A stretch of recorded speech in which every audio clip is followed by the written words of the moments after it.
Hey friends, it is week number 17 of our study through the book of Nehemiah, and we are in chapter 13, focusing on verses 15 through 22. And this week, really the big idea or the theme is Sabbath, right? The Hebrew word Sabbath means to stop, to cease, to rest. And what we see happening in this part of the story is that the people of God are not practicing the Sabbath. And this is a real problem because God has commanded them to practice the Sabbath. They actually, in chapter 10, when they renew their covenant promise to God, they promise to keep the Sabbath. And yet what we see happening here is that they're not, right? They're not practicing the Sabbath. And so Nehemiah rebukes the leaders. He makes some course corrections as he kind of establishes some parameters, puts some things in place to really help the people, kind of force the people to practice the Sabbath. So it brings up an important question for us as New Covenant Christians.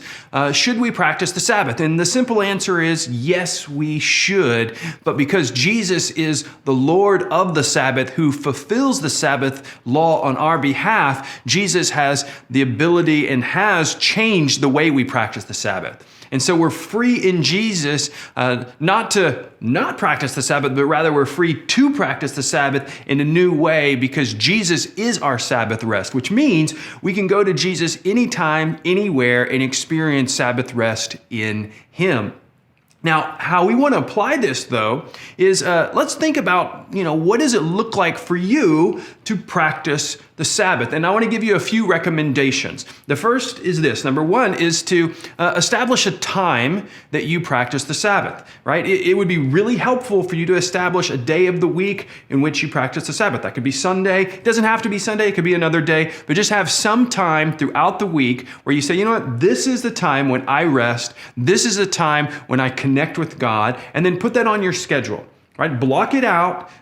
Keep that time separate from all other time so that you can actually rest in Sabbath.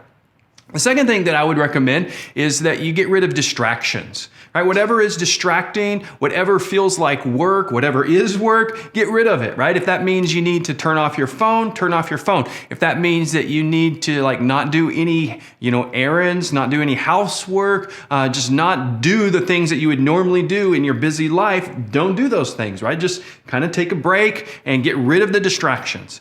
The third thing that I would recommend you do is establish some restful patterns or some restful rhythms. And this could be just about anything. I mean, this could be reading the Bible. This could be journaling. This could be going on a walk.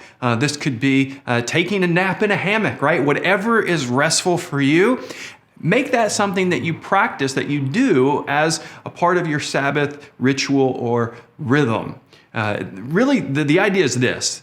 For us to rest, for us to connect with God, for us in our Sabbath rest to make sure that we remember that we belong to God, and ultimately, Jesus is our rest.